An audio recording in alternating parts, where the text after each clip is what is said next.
The Aldridge Family Mystery. The summer of 1961 was really hot in Dunick County, Texas. It was so hot that the air looked like it was dancing. The radio man had been talking about record heat for 3 weeks. Farmers watched their plants die in the sun. Cows hid under trees to stay cool.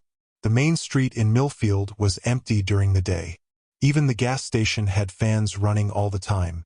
But the Aldridge family had bigger problems than the heat. James Aldridge worked for Lanier Oil Company. He was good at finding oil underground. At 40 years old, he was younger than most bosses. He had just gotten a big promotion after fixing some broken equipment. The company gave him a better job that let him work closer to home. James and his wife Ella Laner decided to buy a house. They found an old farmhouse outside Milfield. It was a quiet town where people kept secrets. The house was built in 1887. It was yellow with white trim and had 2 floors. There was a round tower and many windows. The house sat on 5 acres with big trees all around. Inside, the house had high ceilings and a grand staircase. The floors were made of wood. There was a big stone fireplace and an old kitchen. Behind the house was a garage and a small barn. The house had been empty for 7 years. The last family, the Whiters, had left suddenly without telling anyone why. Tom Branson, the man selling the house, really wanted to sell it fast. The price was very low. James thought it was a good deal. The house had 4 bedrooms, enough for him, Ella Laner, their 14-year-old son Robert, and their 11-year-old daughter Sarah. This story tells what happened to the Aldridge family that summer. The information comes from police reports, diaries, and talks with neighbors. Some names were changed, but everything really happened. On June 12, 1961, the Aldridges moved into their new home. Ella Laner was good at making houses look nice. She had learned this growing up without much money. She met James at a dance in 1944 during the war. They got married after the war ended.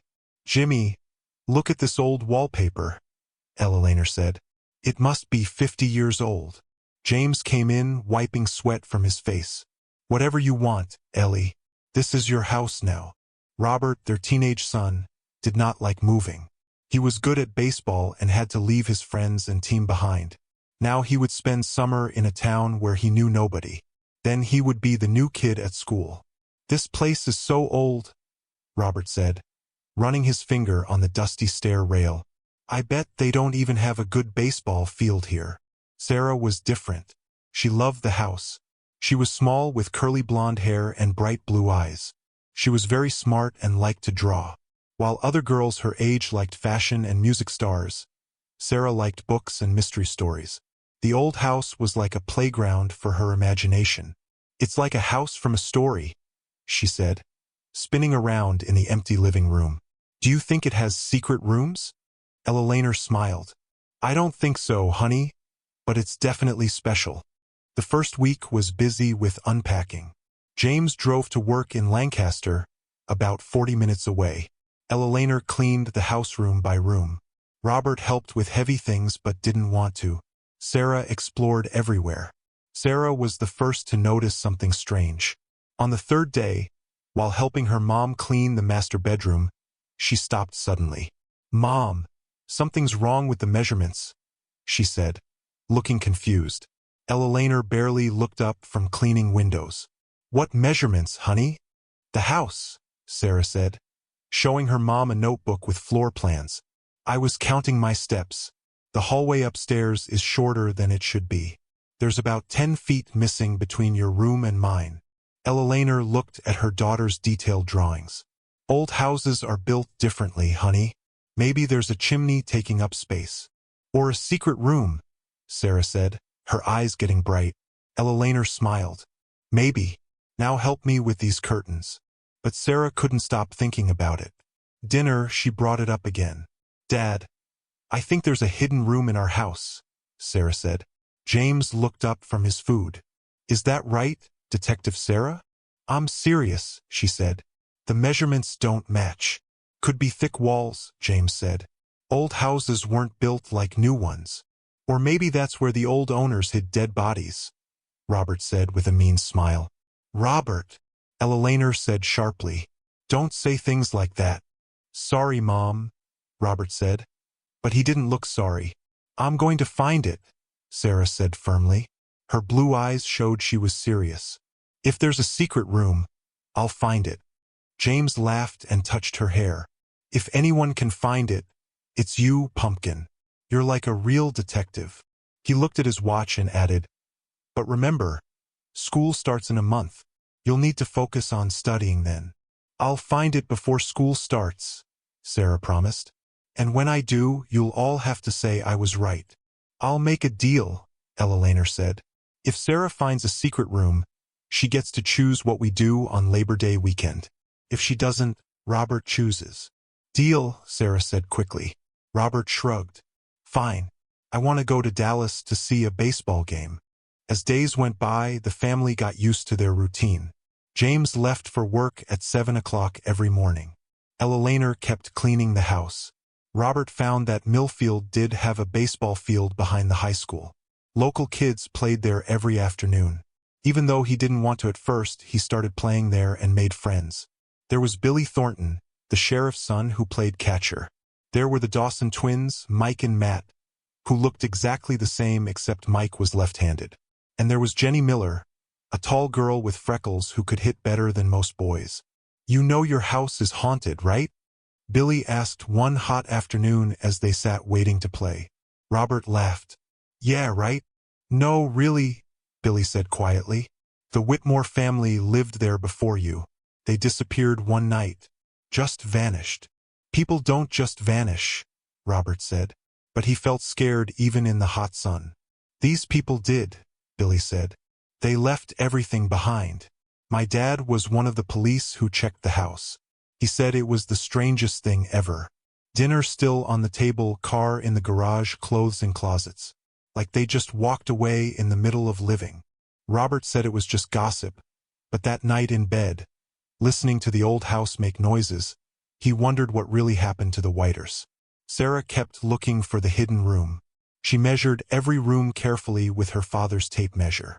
She knocked on walls to see if they sounded hollow. She drew floor plans and compared the inside size with the outside size. She became more sure that she was right. There was missing space somewhere.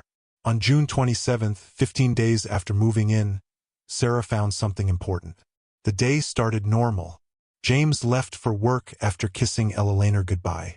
Robert helped move furniture so Ella could clean under it, then left to play baseball. Sarah spent the morning reading by her bedroom window. Around noon, Ella sent Sarah to get clean towels from the closet at the end of the upstairs hallway. The closet was deep and narrow with shelves from floor to ceiling. The old owners had left stacks of sheets and towels. Ella was slowly going through them, keeping good ones and throwing away old ones. The closet smelled like mothballs and old cloth. Sarah reached up to the top shelf for towels. As she stretched, her fingers touched something that felt like a small lever hidden behind some old pillowcases. She pushed it. There was a soft click. Then the sound of old machines starting to work. The noise seemed very loud in the quiet house. Sarah stepped back, her heart beating fast. For a moment, nothing happened. Then the back wall of the closet swung open, showing a narrow hallway beyond. Sarah's heart raced with excitement. She had been right. She grabbed the flashlight her father kept in the hall drawer and stepped into the passage. The air was old and dusty. After about 10 feet, the passage ended at a wooden door. Sarah only waited a second before turning the handle. The door opened with a low groan, showing a room about 12 feet square. Unlike the rest of the house, this room looked like time had stopped. The walls were covered with dark wood panels. The floor had a thick oriental rug. A roll-top desk sat against one wall with bookshelves full of old books. A fancy lamp sat on a small table next to a leather chair. But what caught Sarah's attention was in the center of the room. A large trunk made of dark wood with brass pieces. It was closed but not locked. "Sarah, where are you, honey?" Ella voice came from downstairs. Sarah jumped. She had been gone too long. "Coming, Mom," she called back. She took one last look at the mysterious room, then went back, carefully closing the hidden door. At dinner that night, Sarah could barely hold in her excitement. "I found it," she said as soon as her father said grace. The secret room. It's behind the linen closet. James and Eleanor looked at each other. Sarah, honey, are you still playing that game? Eleanor asked gently. It's not a game, Mom. I found a hidden lever in the closet. There's a whole room back there with books and a desk and a big trunk. Robert rolled his eyes. Yeah, right? I'm telling the truth, Sarah said, tears starting to form. James put down his fork. All right, Sarah. After dinner, you can show us this room. Sarah could barely eat. As soon as the dishes were cleared, she led her family upstairs to the linen closet. Watch, she said, reaching for the hidden lever. But she couldn't find it. She tried everywhere, getting more upset. It was right here, I promise. James put a gentle hand on her shoulder. It's okay, Pumpkin. Maybe it was just a loose board. No, Sarah cried. It was a real lever, and it opened a door right here. She pushed against the back wall, but it stayed solid. Sarah, that's enough, Eleanor said firmly. You have a wonderful imagination, but you need to know what's real and what's not. It's not imagination, Sarah cried, tears running down her face. I'm not lying. Maybe you dreamed it, Robert suggested, not meanly. Sometimes dreams seem really real. Sarah looked at her family and saw they didn't believe her. She knew what she had seen and touched, but without proof she couldn't convince them. Fine, she said, wiping her tears. Maybe I did dream it. But Sarah knew she hadn't dreamed anything. The room was real and she would.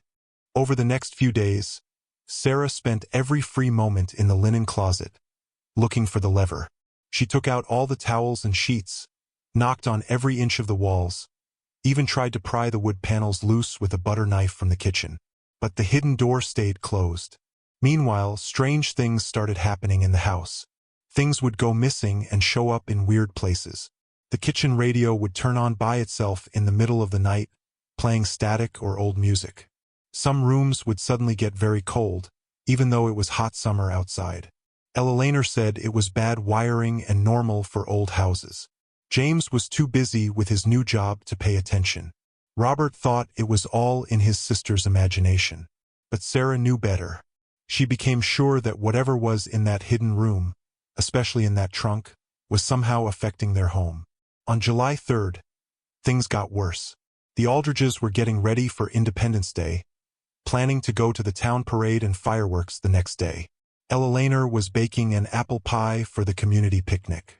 Robert was outside practicing baseball against the garage. James had just come back from the hardware store with sparklers for the kids. Sarah was in her room reading when she heard it. A soft clicking sound like fingernails tapping on wood. She looked up, trying to find where it came from. The sound seemed to come from the wall between her room and her parents' room. The wall where the hidden room should be.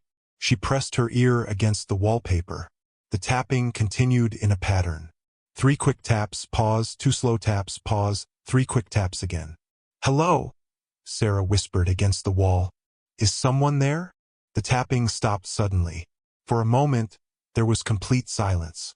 Then, so quietly Sarah thought she might have imagined it, came a child's giggle. Sarah ran away from the wall, her heart pounding. She ran downstairs to find her mother. Mom, Mom, there's someone in the walls, she cried, running into the kitchen. Eleanor looked up from her pie, flour on her face. Sarah, not this again.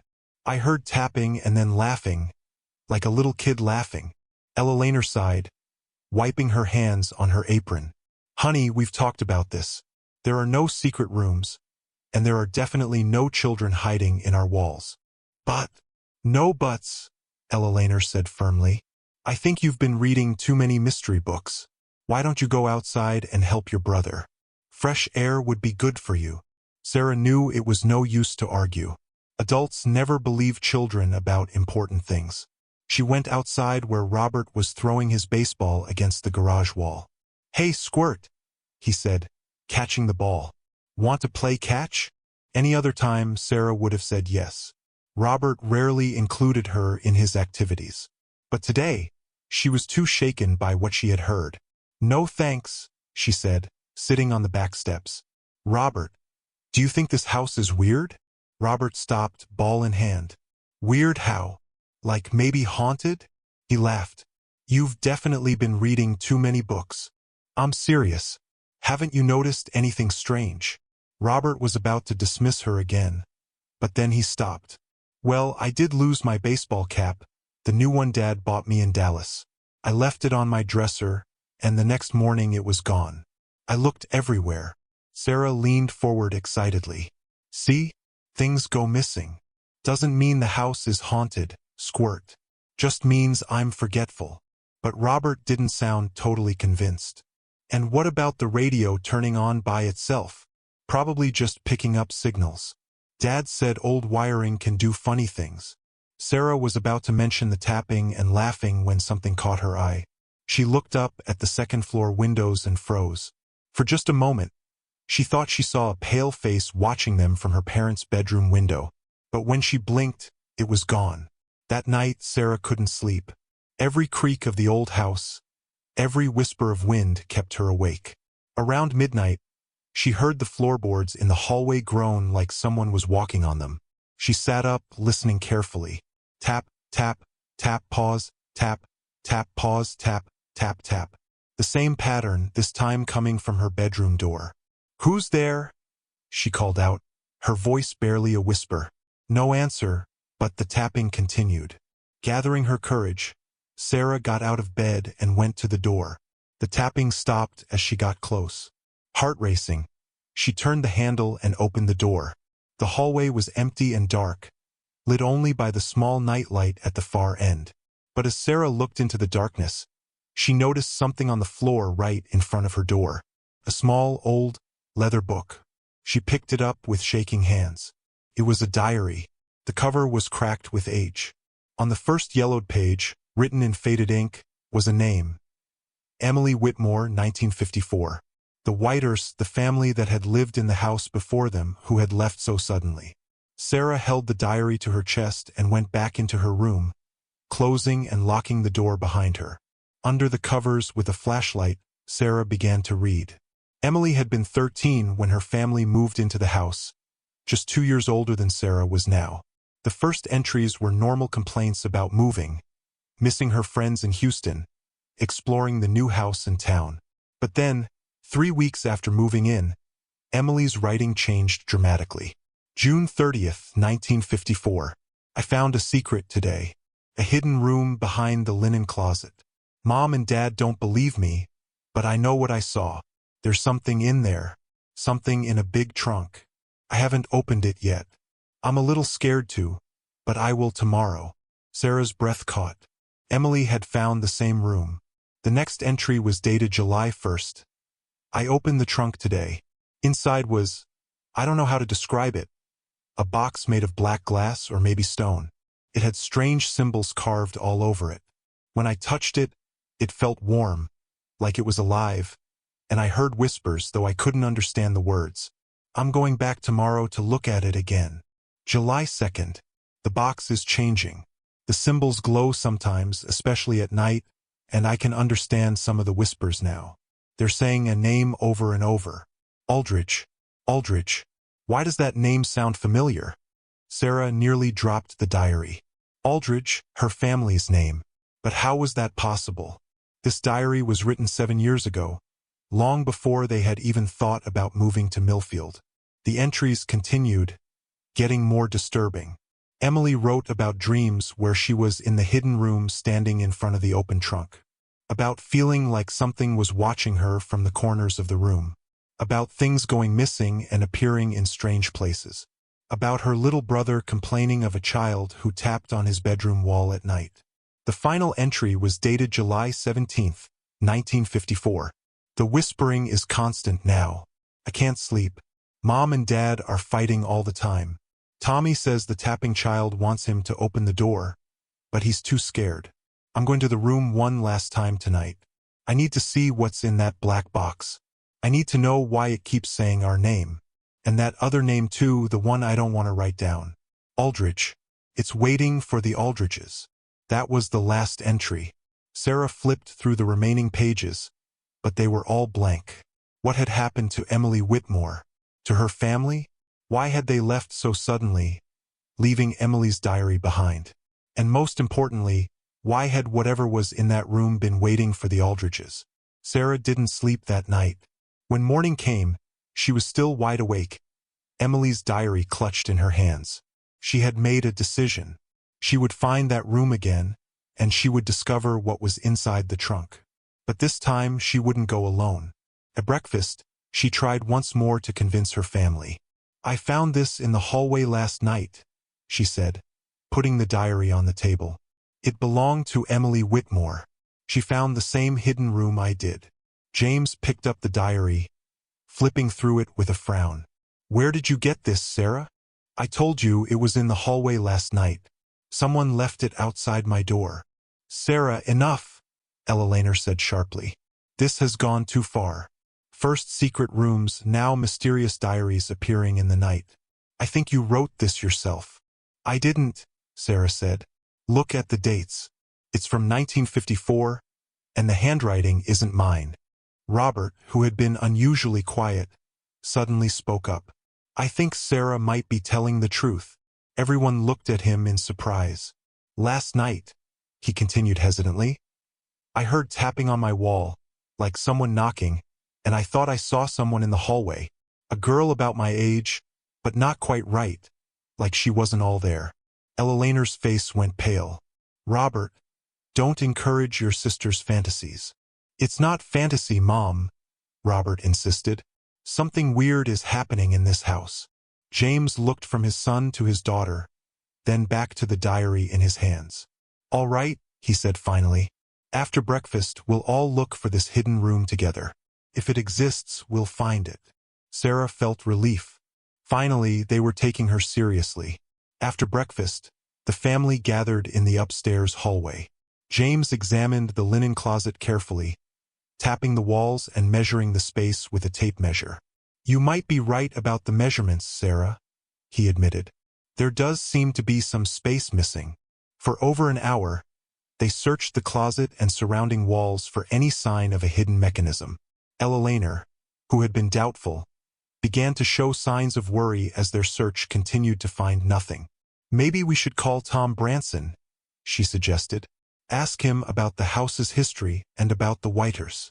"Good idea," James agreed. "I'll call him now." But as James turned to go downstairs to the phone, Sarah noticed something. A thin crack in the bottom board of the closet, barely visible unless you were looking for it. She knelt down and pressed against it. With a soft click, a section of the closet wall swung inward. "Dad! Mom! Look!" Sarah cried. The family gathered around the now open passage, staring in disbelief. "Well, I'll be damned," James whispered.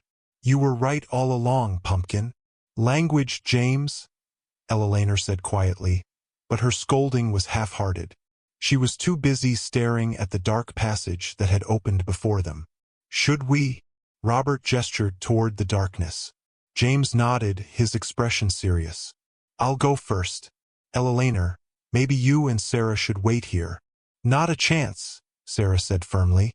"I found it first." Ella looked torn, but finally nodded. "We'll all go together." James got the same flashlight Sarah had used before, and they entered the passage in single file. James first, then Robert, Sarah, and finally Ella. The passage seemed narrower than Sarah remembered, the air even more stale and heavy. When they reached the wooden door at the end, James hesitated, his hand on the handle. "Stay behind me," he told them, then turned the handle and pushed the door open. The room beyond was exactly as Sarah had described. Wood-paneled walls, oriental rug, roll-top desk, bookshelves, and the large trunk in the center. But there was something different too. Something Sarah hadn't noticed during her brief first visit. Strange symbols had been carved into the wooden panels of the walls. Angular shapes that hurt to look at for too long. "My God!" James breathed, stepping into the room. "How long has this been here?" "Since the house was built, I'd guess," Ella said, running her fingers along the books on the shelves. "Look at these. They're all about the occult, demonology, witchcraft, summoning rituals." "Mom, how do you know about that stuff?" Robert asked, his voice cracking slightly. Eleanor gave a tight smile. I took some unusual classes in college. Sarah's attention was on the trunk. It was just as Emily had described in her diary. Large, made of dark wood with brass fittings. And it was unlocked. Dad, she said quietly, pointing. That's what Emily found. James approached it carefully. Let me, he said as Sarah moved forward. He knelt before the trunk and carefully lifted the lid. Inside, nestled on dark velvet, was exactly what Emily's diary had described. A box made of what looked like black glass or polished stone. Strange symbols were etched into its surface, the same symbols that decorated the walls of the hidden room. Don't touch it, Eleanor said sharply as James reached toward the box. James pulled his hand back. What do you think it is? I don't know, Eleanor replied. But those symbols, I've seen something like them before in one of my textbooks. They're connected to very old, very dark practices. Robert, who had been looking at the bookshelves, suddenly called out, Hey, there's a loose panel back here. He pushed against a section of the wall, which swung open to reveal a small hiding space. Inside was a stack of papers and what looked like a journal bound in red leather. It's a diary, Robert said, opening it carefully. Dated 1887. Someone named Thomas Aldridge. Sarah felt a chill run down her spine. Aldridge? Like us. James took the diary from Robert, scanning the pages with growing concern. He was the original owner of this house. He built it in 1887. But why does he have our name? Sarah asked. It's not an uncommon name, honey, Eleanor said, but her voice lacked conviction. James continued reading, his expression getting more troubled. According to this, Thomas Aldridge was involved in some kind of occult society. They were trying to summon something using this. He nodded toward the black box in the trunk. But it went wrong, he continued. Whatever they called, they couldn't control it. Thomas writes that it demanded a sacrifice, blood from his own bloodline. He refused and sealed it in this room, hoping that would be enough to contain it. Did it work? Robert asked, his voice barely above a whisper. James turned to the final pages of the diary. He doesn't say. The last entry just says, It knows my name. It will wait for my descendants. God forgive me for what I've done. A heavy silence fell over the room. Sarah was the first to break it. The diary, Emily's diary. It said the box was whispering our name. Aldridge. Eleanor moved toward the door. We need to leave now and seal this room up again. Wait, James said, still reading Thomas Aldridge's diary. There's more here. Notes about how to destroy the box. If it is some kind of container for whatever Thomas Aldridge summoned, we can't just leave it here. James, we are not getting involved in this, Eleanor said firmly. We're going to close up this room and call a realtor tomorrow. But James seemed fascinated by the diary. It says here that the entity can only fully appear if invited by a blood descendant of the original summoner, Thomas Aldridge. Are we related to him?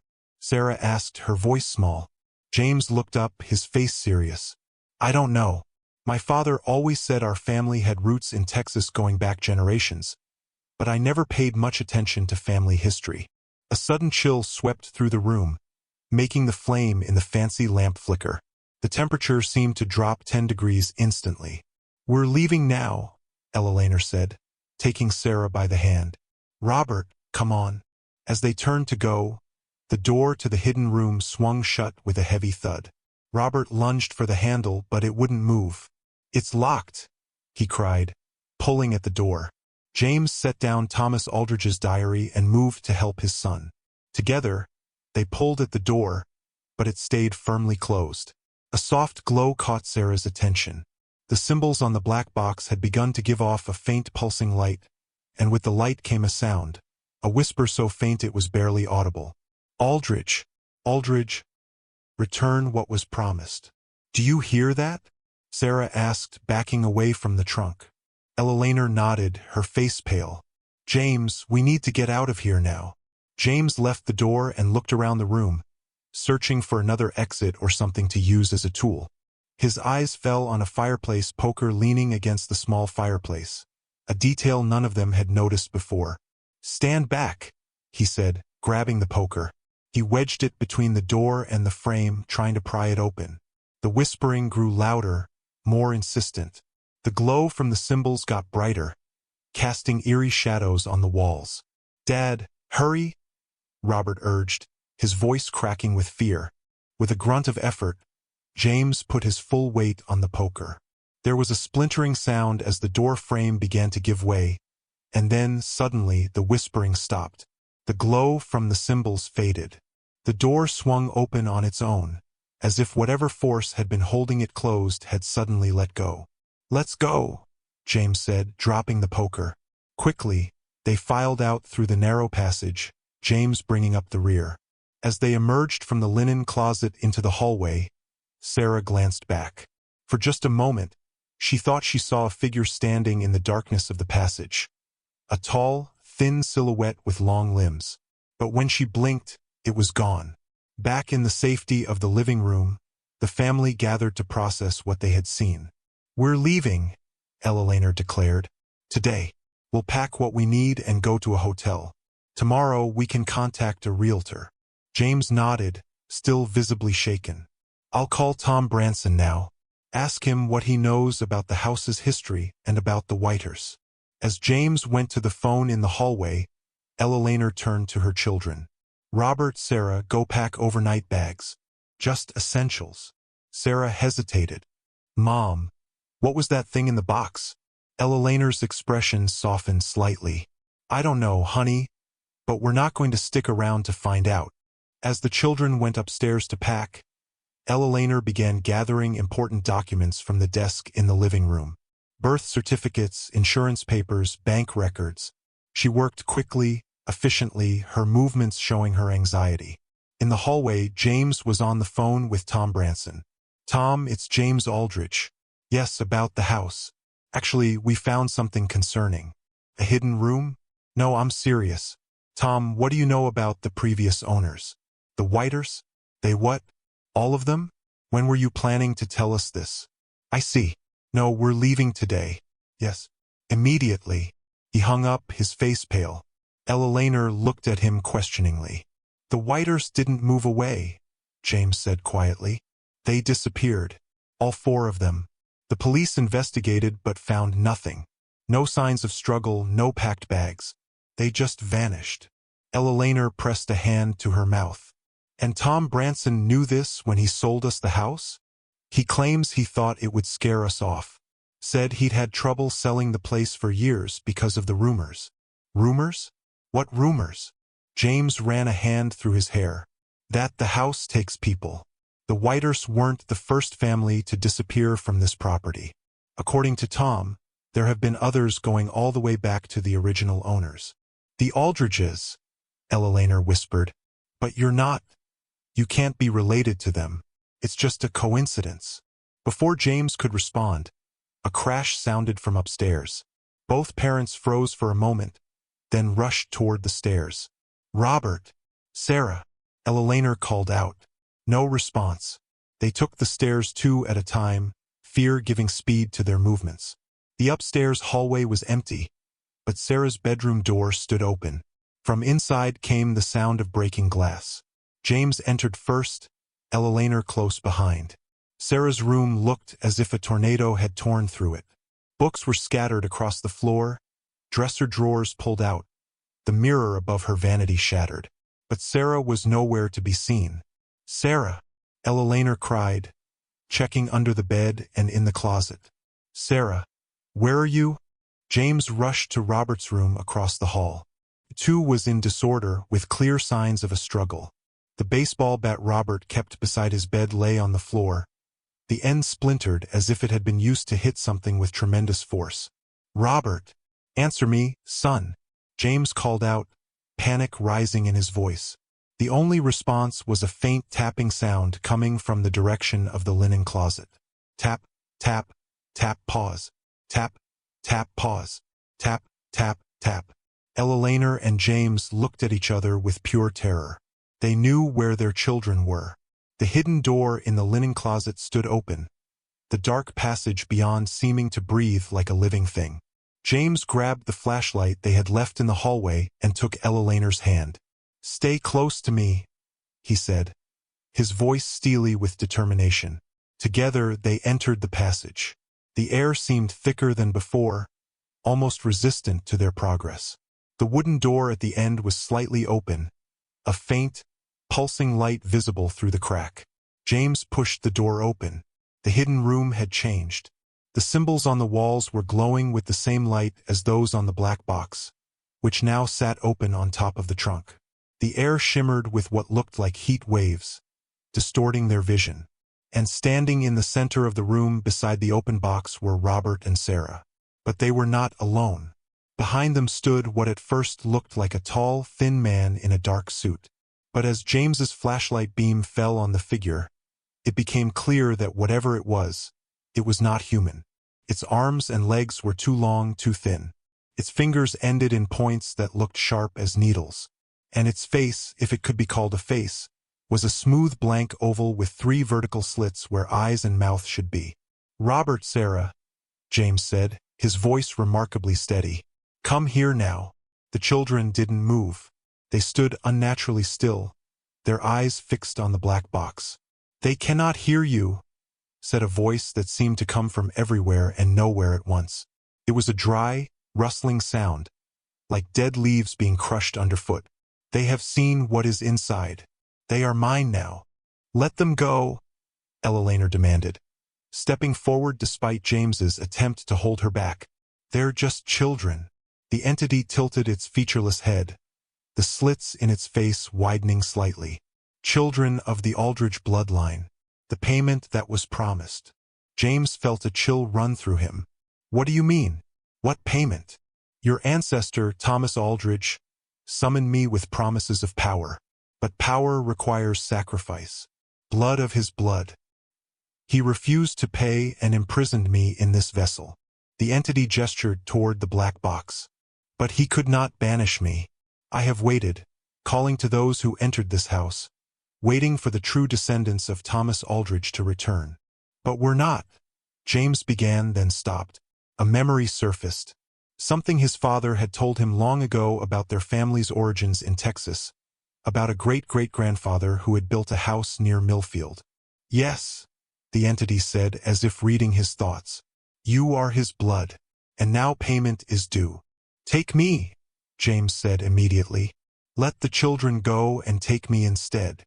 "James, no," Eleanor cried. The entity seemed to consider this a noble offer, but insufficient. "The debt is for 4 lives. Thomas Aldridge, his wife, his son, and his daughter. Your family matches the pattern. The symmetry is pleasing." "Please," Eleanor begged, tears streaming down her face. "They're innocent." "Innocence," the entity said, the word sounding strange in its rustling voice. "A human concept, meaningless. The debt must be paid." It raised one long-fingered hand. The glow from the symbols intensified, becoming almost blinding. James and Eleanor found themselves unable to move, frozen in place as surely as their children. "You will join the others," the entity said. "The Whitmores, the Carvers, the Prestons, all those who came between, all those who bore the taint of Aldridge blood, knowing or unknowing." "Others?" James managed to ask, fighting against the invisible force holding him in place. "How many others?" "Many," the entity replied. "Their essence sustains me, keeps me bound to this realm until my work is complete." "What work?" Eleanor asked. The entity's face slits widened in what might have been a smile. "The opening of the way. When enough of the bloodline has been consumed, the way will open and my kind will enter your world. Thomas Aldridge began the ritual. His descendants will complete it." Sarah, who had been standing motionless all this time, suddenly blinked. Awareness returned to her eyes, and she looked around in confusion and fear. "Mom? Dad?" she whispered. "Sarah, run!" Eleanor cried. But before Sarah could move, the entity flicked its wrist.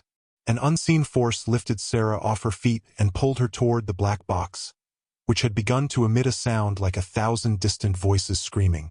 No! James roared, breaking free of whatever had been holding him. He lunged forward, grabbing Sarah and pulling her behind him. You can't have her. You can't have any of us. The entity's head jerked back as if in surprise. Then it made a sound, a high keening noise that caused the glass in the fancy lamp to crack. You dare defy the pact? It hissed. The blood debt must be paid. No, James said firmly, backing away with Sarah. Whatever deal my ancestor made, it died with him. We owe you nothing. For a moment, the entity seemed uncertain. The glow of the symbols flickered, dimming slightly. Then, with a sound like tearing fabric, it moved faster than anything human could move, directly toward James. James pushed Sarah toward her mother. Get them out. Now! Ella Laner snapped into action, grabbing Sarah and rushing to Robert. She shook him violently, trying to break whatever hold the entity had on him. Robert! Robert! Wake up! Slowly, Robert's eyes focused. Mom? What? No time! Ella Laner cut him off, pulling him toward the door. We have to go now. Behind them, James had grabbed the fireplace poker and was swinging it at the entity, which seemed to shift and flow around the blows like smoke. Go! James shouted. I'll hold it off. Ella Laner hesitated for just a moment, her eyes meeting her husband's. A lifetime of love passed between them in that brief exchange. I love you, she said. I love you too, James replied. Now go. Ella Laner pushed the children through the door and into the narrow passage. Behind them, they heard James cry out in pain. The sounds of struggle continued as they stumbled down the dark corridor, Ella Laner urging the children forward. They burst out of the linen closet into the hallway, gasping for breath. The house around them had changed. The air was thick with floating particles that looked like ash but glittered like tiny stars. The walls seemed to pulse as if the house itself were breathing. The front door, Ella Laner directed, pushing the children toward the stairs. Don't look back. Just run. They clattered down the stairs, the wood groaning beneath their feet. The living room furniture had rearranged itself into a bizarre configuration. The sofa and armchairs stacked in a tower that nearly reached the ceiling. The wallpaper rippled as if underwater. Just as they reached the front door, a deafening crash came from upstairs, followed by an inhuman shriek. The house shook, pictures falling from walls, light fixtures swinging wildly. James! Ella Laner cried, looking back toward the stairs. Mom, we have to go, Robert said, pulling at her arm. Dad told us to go. Ella Laner's face contorted with grief and indecision. But before she could respond, the entity appeared at the top of the stairs. It no longer maintained its humanoid appearance. Now it was a writhing mass of limbs and angles that seemed to bend in impossible directions, its form constantly shifting and reforming. And it was holding something, a limp form that Ella Laner recognized with horror as her husband.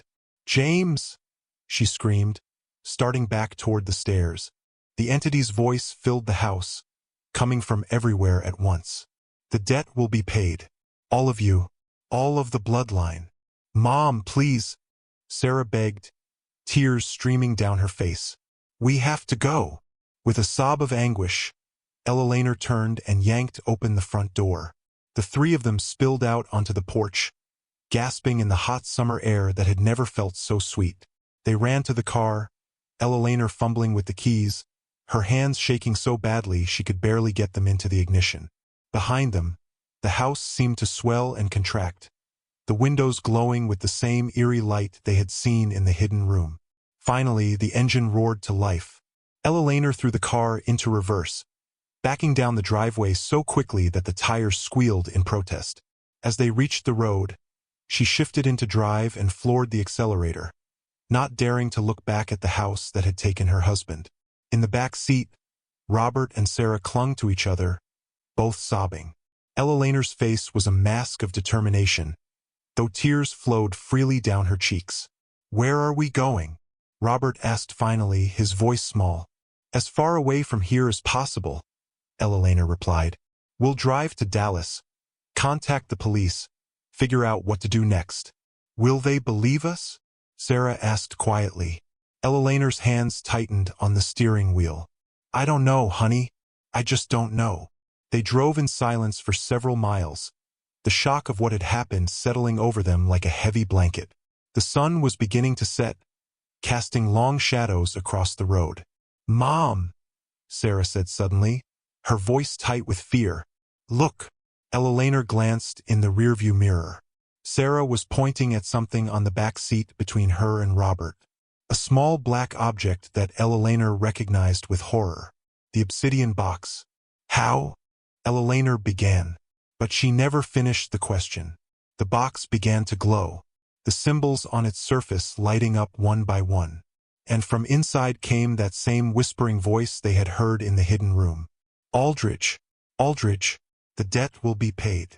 The car's engine died suddenly, the vehicle rolling to a stop in the middle of the empty country road. Eleanor tried the ignition, but it wouldn't catch.